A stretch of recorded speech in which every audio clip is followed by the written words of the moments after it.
Aquí la pregunta es si esta película tiene el poder.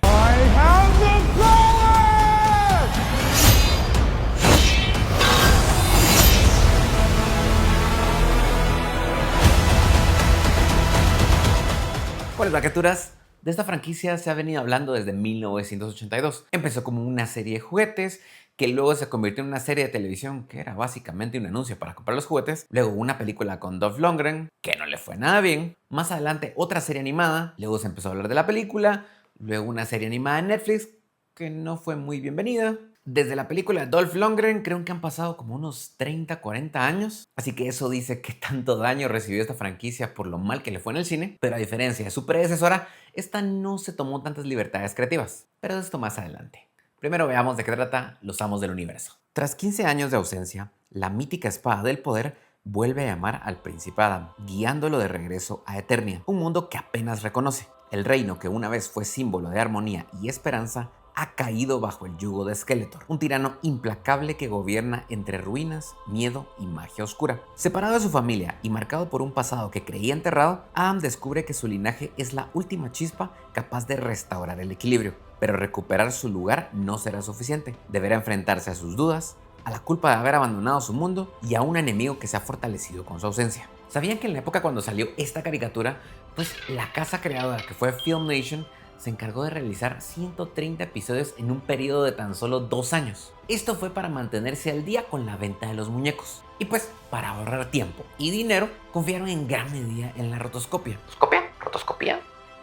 Y con frecuencia se reutilizaban animaciones icónicas de la serie. Y con esto me refiero a escenas donde muestran a Adam corriendo, o bien la clásica escena donde sale transformándose con la espada, que a veces hasta 2 veces salía por episodio. Y como dato extra de la animación, como en esa época estábamos hablando de que la animación era prácticamente a mano, había que simplificarse cualquier tarea para animar a los personajes.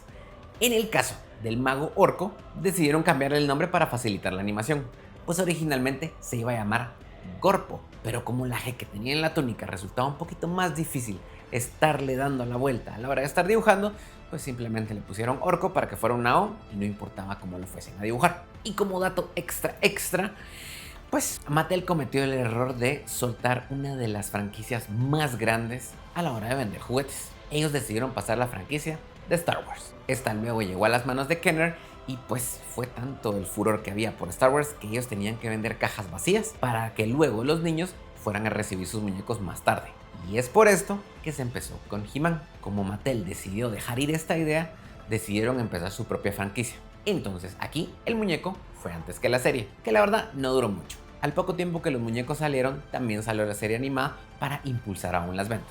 Y sí que les fue bastante bien. Y con este dato, vámonos con lo que me gustó de la película. Creo que desde ya les puedo decir que esta es una de las mejores adaptaciones que he visto de una serie a película, porque gráficamente es todo lo que un fanático de Eternia quiere ver en el cine. Los ambientes están muy bien diseñados, con una saturación de color pues clásica de la época de los 80s. Eternia por completo, o bien la montaña serpiente, o incluso el castillo de Grayskull. Esto se ve como si lo hubieran sacado de la televisión, pero si algo luce mejor que el background, son sus personajes principales. En lo personal, 2 personajes se robaron la pantalla. El primero fue Beastman, que no les voy a mentir, sale muy poco en la película, pero la manera en que lo diseñaron, la verdad es que vale la pena. Aquí les voy a dejar una imagen para que vean cómo ha ido cambiando el diseño y qué fue lo que vimos en el cine. En lo personal, su introducción fue bastante buena. Lo malo es que, como les comentaba, no sale mucho en la película.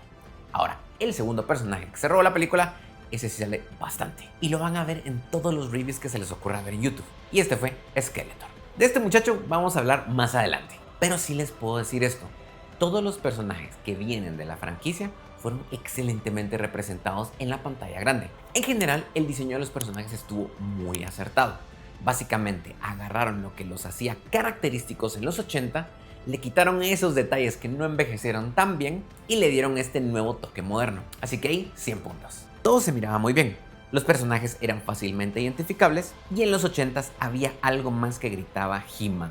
Y esto fue la música. Hay que admitir que en la época los intros eran muy de presentarte a los personajes, pero esa música de fondo era identificable donde fuera. Decidieron repetir esto. Tienen el toque por completo ochentero y por si fuera poco, decidieron traer a uno de los meros para la música.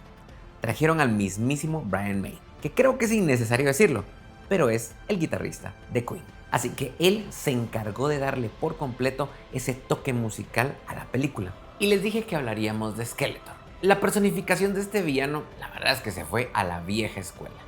Monólogos, risa malvada, implacable, solo le faltó tener su bigotito para demostrar que era el malo de la película.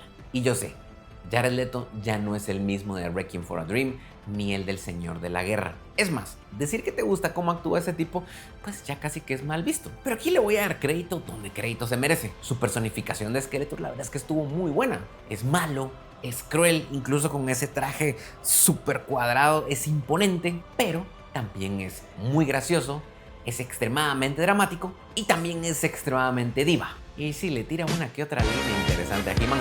¿Esto convierte a Jared Leto en un buen actor? Pues la verdad es que no.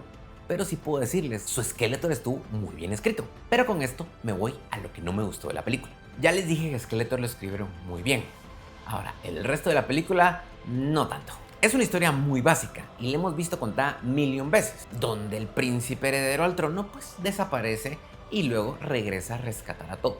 Aquí le pusieron He-Man y pues yo la conocí como el Rey León. Esto no la convierte en una mala película, simplemente es una de sus debilidades. Aparte, se dieron ciertas libertades creativas en detalles muy importantes del lore de He-Man que los que son fanáticos acérrimos puede que les vaya a molestar un poco. Pero regresando a lo que les estaba diciendo en la escritura, esto repercute al final de la película. ¿Y con qué me refiero a esto? Pues se siente muy larga. Y por esto culpo a la comedia. No tengo problemas con que decidieran cambiar el formato de esta película. Ya lo vimos antes. Lo vimos con Thor, donde tenían la 1, que tenía uno que otro chiste. Ya luego en Ragnarok decidieron subirle la comedia.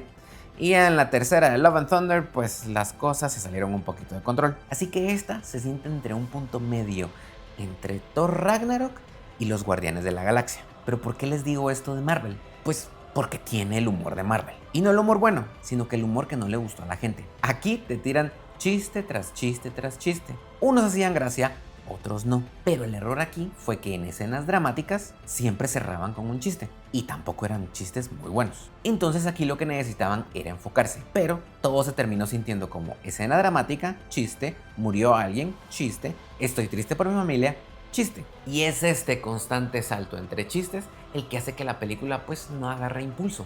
Todas estas pausas hacen que las 2 horas 20 de la película se sientan. No hay un momento que te capture porque cuando empieza a pasar ellos deciden cortarlo con un chiste. Entonces en lugar de irnos fluyendo tranquilamente en una película, pues aquí se siente pausas y pausas y pausas por los chistes que tiene. Y aceptémoslo, es una película de He-Man. No necesitaba ser de 2 horas 20. Y por si fuera poco, todavía le agregaron 3 escenas postcrédito. Una recién terminada la película, una mid y una completamente al final. Que siéndoles muy sinceros, dudo que vaya a haber una secuela. Eso sí, quédense a verlas, están interesantes. Entonces, ¿esta película tiene el poder? La verdad es que no. La gente de la generación X y generación Z van a disfrutar bastante de ver a los héroes de su infancia o bien a los muñecos de su infancia. Tiene escenas prácticamente sacadas de la serie, está atiborrada de guiños y una trama, en el mejor de los casos, decente. Pero eso sí, la cantidad de chistes que tiene esta película son sinceramente innecesarios. Solo para apreciar el CGI y la música les dirían vayan al cine, pero para todos los demás esperen a ver un stream. Se van a entretener y He-Man es entretenimiento para la televisión y esta película solo lo confirma. Pero mientras esperan a que baje el stream, les recomiendo que vean la serie de cómo se originó este muñeco. Hay una serie en Netflix que se llama The Toys That Made Us, donde específicamente explican tanto Barbie, Tortugas Ninja y He-Man. Es una serie tipo documental, así que se la recomiendo. Yo sé, entre Mandalorian y ahora esta, se ve que Hollywood está agarrando esta maña de llevarse las series al cine, aunque siento que esta estuvo mejor adaptada. Esperemos que no continúen con esto, pero si lo deciden, díganme ustedes qué serie quisieran ver transformada en película de cine. Déjenlo en los comentarios. Mientras tanto yo me retiro, no olviden dejar su like y suscribirse y nos vemos en el próximo estreno. Adiós, criaturas.